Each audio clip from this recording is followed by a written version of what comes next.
Welcome back. It is Tuesday, April 16th, and the MLB, our 6 best bets are on the way, including 2 Dinger Tuesday plays. But before we dive into that, it's Austin joined by Logan. Let's recap yesterday, back-to-back 2 in 2 days. Man, really, yesterday felt like it should have been so much better. We started the day with Kyle Harrison's over and outs.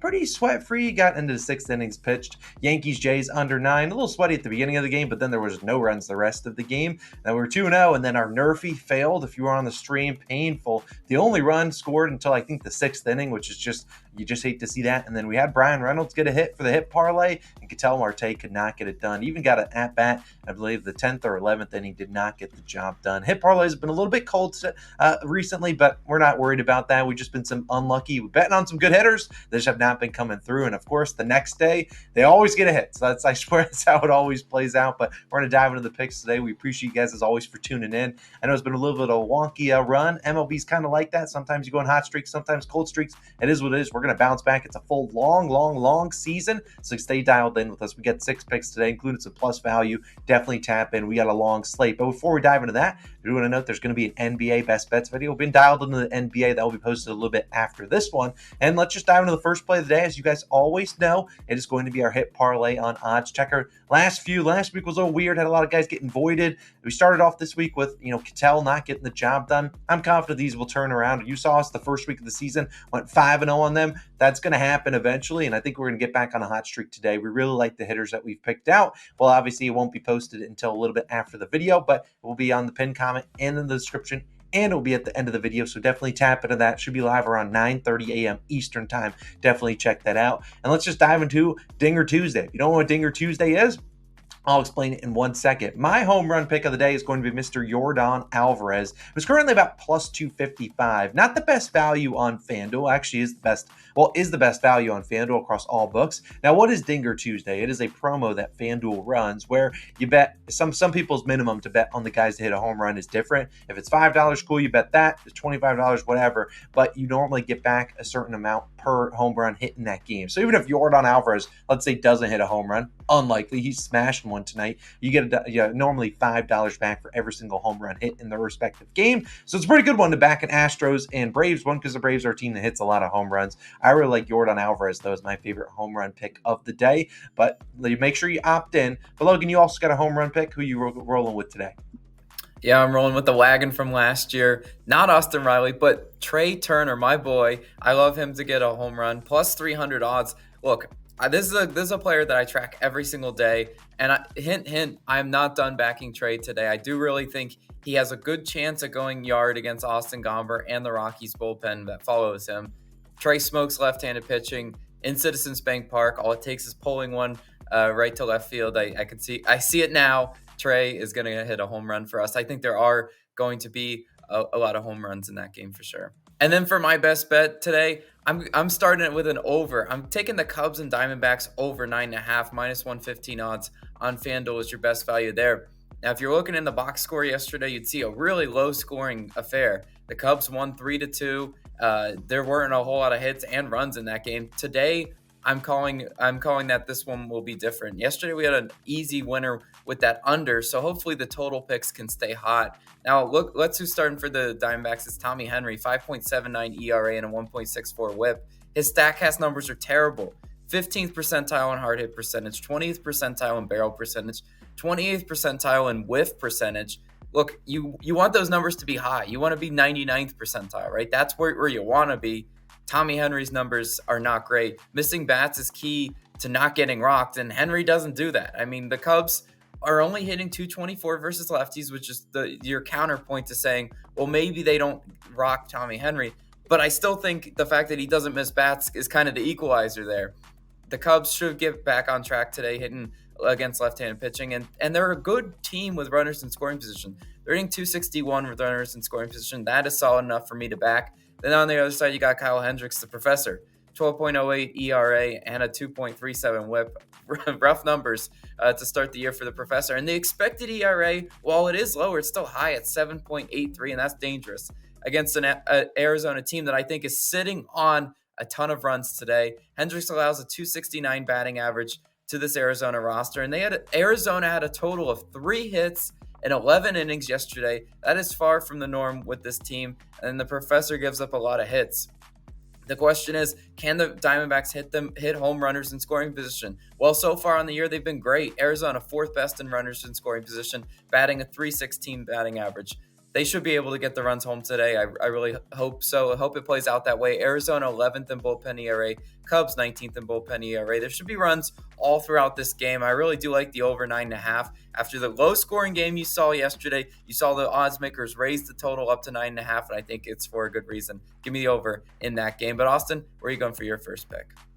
Logan, just like you, I also have an over pick, and it involves the team that I'm wearing a jersey for, and it involves my Dinger Tuesday play because I'm going to Braves and Astros, taking the over 9.5 runs, which is currently about -122 on FanDuel. I think a lot of books are at 10 for this. I don't mind the 10, but obviously, I don't want the push potential there. I'd rather just take the 9.5, lay like -122 or -125, and take it there instead of, asking for 11 runs, or else you push at 10. That just doesn't feel right. Now, yesterday, a lot of people were on the over, and they had a pulse. They didn't really have a pulse the whole game until the Braves really got bases loaded in the top of the ninth and were starting to threaten some things. But they scored 7 runs yesterday, 18 players left on base. I think the Astros were 1 for 7 with runners in scoring position. They only managed 1 run, hit .218 as a team. So not great from the Astros. The Braves did their part. We know the Braves are capable of hitting this over by themselves. They've done it plenty of times before. Now let's talk about, I think this is more of a balanced attack in terms of both teams are scoring today. Yes, let's talk about Ronaldo Lopez, who will go for the Braves. You look at his stats on the year, .75 ERA and a 1 whip. He's been pretty good, but he's also faced the White Sox and the Mets, 2 offenses that personally I don't trust at all, and the Mets was a start at home. Now he has to go on the road to Houston to face an Astros team that I feel like they probably going to hit better than they did yesterday. Obviously, the Astros haven't had a great start to the season. This is, typical for them. They aren't super hot starting, but I think today is the day that they get things going because Lopez is the guy that relies heavily on strikeouts, and this is just a team in Houston that does not strike out.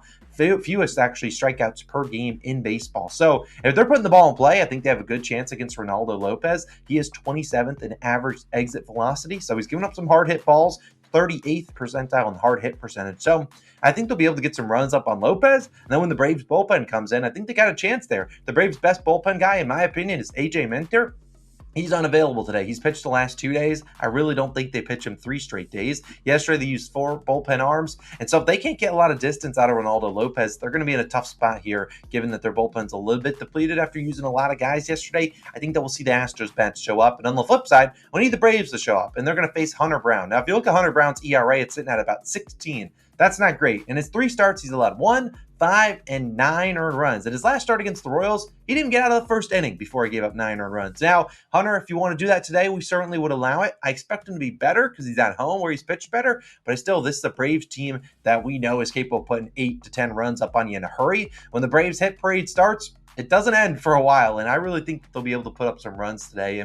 You just saw last year for Hunter Brown, he struggled to miss bats. This year it's been the same thing, and he's 32nd in chase percentage, so not getting guys to chase at those bad pitches. And when bats are connecting to the balls, they go pretty far against Hunter Brown. He is 8th percentile in average exit velocity, 9th in barrel percentage, 13th in hard hit percentage. That was all last year. I'm not even bringing up his stats this year when he's been even worse. So if he's giving up some hard contact, the worst team to probably do that against is to the Braves. We know this Braves, every person in this starting lineup can hit a home run on a 1 bad pitch. They make you pay. And I think we see a lot of doubles into the gap, some home runs and stuff out of the Braves today. I think they'll be able to put up some runs. And maybe Hunter Brown pitches ball, gives up 1 or 2 earned runs. That's an Astros bullpen that, as seen yesterday, not great. 5.45 ERA, 4th worst in baseball. Yesterday, they even used Montero, Abreu, Hader, arguably 3 of their better guys. So this is just a bullpen that's really struggling. We saw yesterday they held down the Braves lineup, 2 or 3 runs, and then you got into the 9th inning. Hader came in and he gave up a ton of runs. This is just a Braves lineup that at any given moment, they can strike for 3 or 4 or 5 runs in just a single inning. And I love that to be on our side for taking an over at 9.5. A lot of people got burned yesterday. I don't know if they'll be willing enough to run it back today. I think today's a great matchup to hit this over. So give me Braves Astros over 9.5. One of my favorite picks of the day. But Logan, you had a little bit of a plus value. You talked about backing Trey Turner in a different way. How you doing it? Yeah. Now people can tail this if you want. I'm taking a shot on a 2-leg same game parlay. Now listen to the legs. First leg, Phillies team total over 4.5. And then the second leg, Trey Turner 2+ bases. That's a same game parlay. You can get plus 165 odds on DraftKings there. It should be at least plus 150-ish on other books as well. And now you're looking at this bet and you're like, Logan, nope, not touching the Phillies, whatever, they're bad, whatever. You don't have to tail it if you don't want to, but I'm going to go ahead and take a shot on a team that I actually am finding value with, not on the run line or money line. I don't find that on this Phillies team, but their offense has just been abysmal. I'm taking a shot here at plus value because everyone expected them yesterday to light up Cal Quantrill. That didn't happen. But today I expect them to light up Austin Gomber, though. This is going to be a different outcome against a Rockies bullpen that actually held it down yesterday, too. 5.61 ERA on the year. They're going to give up more runs than they did yesterday. Now, I mentioned Austin Gomber. He's the starting pitcher. So we're going to need some runs against him. 4.91 ERA and a 1.64 whip. Gomber's expected ERA, 6.31. The fact that he has almost a 5 ERA and the expected numbers are still somehow worse. I mean, this is like a now or never for the Phillies. This is actually my line in the sand game. If they cannot hit Austin Gomber, I don't know who they can hit, because Citizens Bank Park plus Austin Gomber, that should equal runs. If it doesn't, well, then I was wrong and we got to abandon this team. Gomber gets hit by lefties and righties, 271 batting average to right-handed batters, 273 to left-handed batters. The Phillies have both in their lineup. They should be able to get to him. Gomber's earn run line is 3.5, set to even odds. Tells you what the books think about him. Normally you get plus value on a 3.5 earn run line. Not here. The books are not giving you that for Austin Gomber. And now, as bad as it seems, the Phillies are still hitting 254 with runners in scoring position. That's not all that bad. I thought they would be like 25th or whatever, because when you're watching them, it seems really bad, but they're not that bad. Gomber also allows hard contact extra base hits, 7th percentile in barrel percentage. People barrel him up a lot. And I'm needing that from Trey Turner today. I mentioned I need 2+ bases from Trey. And both those two legs individually are too juiced, but you parlay them together and you're getting nice plus value. Trey is hitting 281 versus lefties. I liked him for a home run.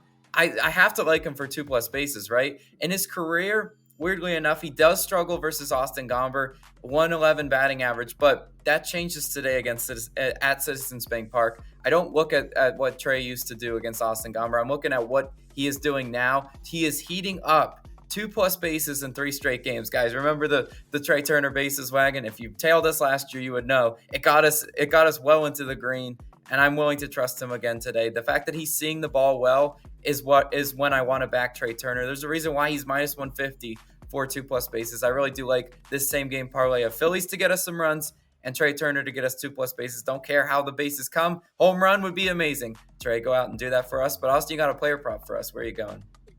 Yeah, going to another pitcher prop. Not an outs prop today. Yesterday was the Kyle Harrison one. Today we're going to the Dodgers game, and I'm actually backing a hits allowed prop, the first of the season, and it's a guy that we probably won't be the last time we back him for hits allowed. It's Patrick Corbin of the Washington Nationals, over 5.5 hits allowed, minus 125 on Bet365.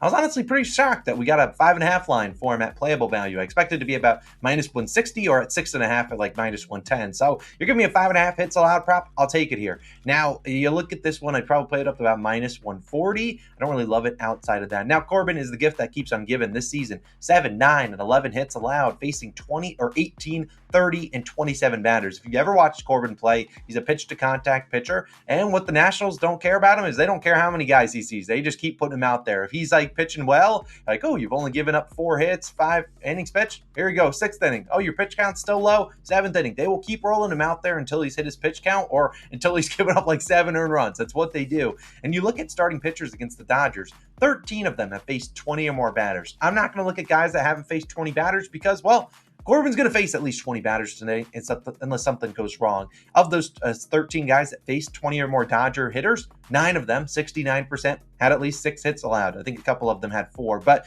look, you see the Dodgers, we know how talented their offense is. Yesterday, everyone got wrecked by them. I'm not saying they win and cover the run line today. I just think they get hits. I don't care if they score runs. They could get 10 singles and not score any runs. That could happen. But Corbin's last 4 against the Dodgers, 6, 8, 7, and 7 hits allowed. One of those starts didn't make it out of the first inning and still gave up 7 hits. So, look, Corbin was over this line in 21 of his 32 starts last season. He does have some starts randomly in the Blue Moon where he's like, you know what, I'm just going to walk guys. He had a start last year against the Phillies, 1 hit allowed, 7 walks. Hopefully that's not the case today, although he certainly could go out there and just start walking some Dodger hitters. But I like the Dodgers all throughout the lineup to get some hits on him. You see the Dodgers 214 plate appearances versus Corbin, a 271 batting average. Their walk percentage percentage a tad high at 10%, but I still think Corbin's going to have to throw some strikes to these guys. You can't just start walking Betts, Freeman, Ohtani. You can't walk all of them. They're going to eventually have to pitch to some of those guys. So let's hope he's pitching to contact today. I think if you take over 5.5 hits allowed against the Dodgers with Patrick Corbin on the mound, you're probably going to hit more often than not. Let's hopefully hope tonight is one of those nights that it hits.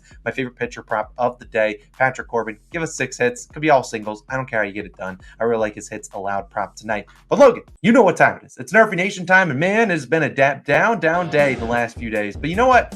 We're never going to quit. We're going to try in for another Nerfy. We're waving the flags, and hopefully today we can get it done. We're going to our favorite one on the slate. Little juice, but you know what? We're not going to be worrying about the juice. What matters most is that we catch a winner.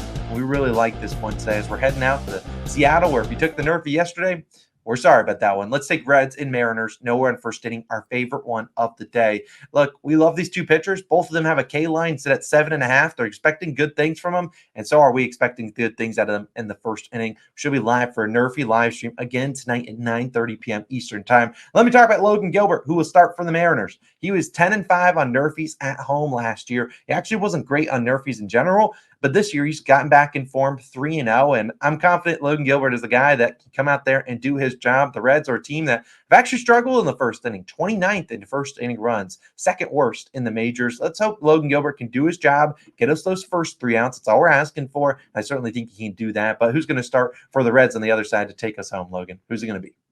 Yeah, it's going to be Hunter Green starting for the Reds. Now, Green, 20-2 on Nerfies last year. Crazy, right? He was really good in the first inning. Green is 2-1 on Nerfies this year so far. Again, though, the matchup, Mariners, 24th in first inning runs. Prior to yesterday, the Mariners had only scored 2 runs in the first inning all year. They scored 3 yesterday. Now, guys, a law of averages game, was that a fluke? I say yes, but you know what? We'll see. This Mariners offense really does struggle to hit with runners in scoring position. It's kind of uncomfortable to watch at times. Hopefully, it's uncomfortable to watch here. Hunter Green's going to get us those last 3 outs we need. And Nerfy Nation, let's cash one.